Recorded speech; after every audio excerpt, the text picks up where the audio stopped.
যানজটের এই ঢাকায় নির্ঝঞ্ঝাটভাবে পথ চলা যেন অসম্ভব।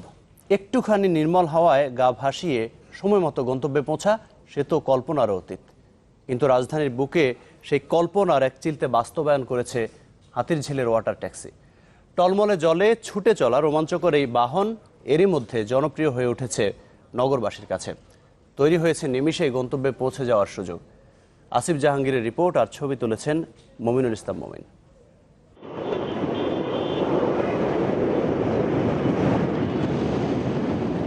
ইটপাথরের এই ধূসর নগরে এক চিলতে প্রশান্তির আধার হাতিরঝিল।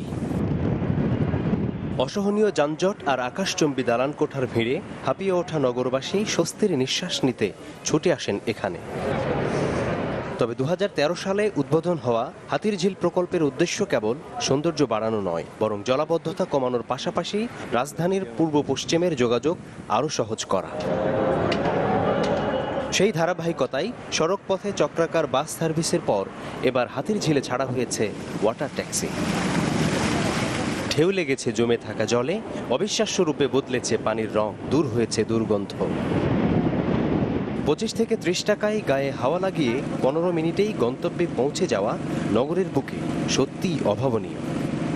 নতুন হিসেবে প্রকল্পটা খুবই ভালো লেগেছে আমাদের, বাট আমি মনে করছি পাবলিক ট্রান্সপোর্ট হিসেবে যেহেতু এটা ব্যবহার হবে, সংখ্যাটা যদি একটু বাড়ানো যায় এবং প্রাইসটা যদি আরেকটু রিজনেবল করা যায়, আমার মনে হয় যে এটা আমাদের জন্য আরও একটু হেল্পফুল হবে। আমি প্রথম নৌকা উঠছি, আমার খুবই ভালো লাগছে। ঢাকার ভিতরে এমন একটা পরিবেশ আসলে আমাদের জন্য দরকার ছিল, যা আমরা পেয়েছি।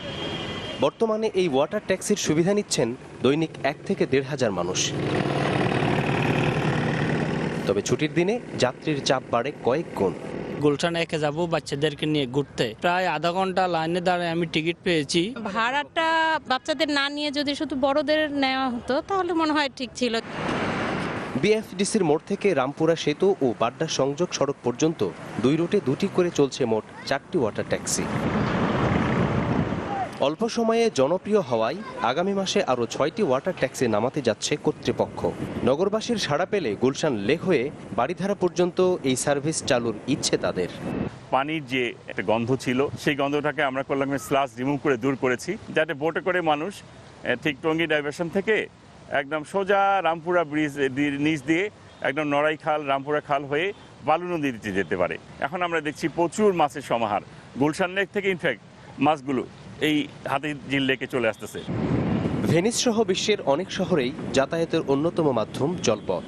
সংশ্লিষ্টরা মনে করেন পরিত্যক্ত খাল ও জলাশয়গুলোকে সুপরিকল্পনায় আনা গেলে তেমনটি সম্ভব ঢাকাতেও। হাতিরঝিলের ওয়াটার ট্যাক্সির দারুণ শুরুটা হাওয়া লাগিয়েছে প্রত্যাশার সেই পালে।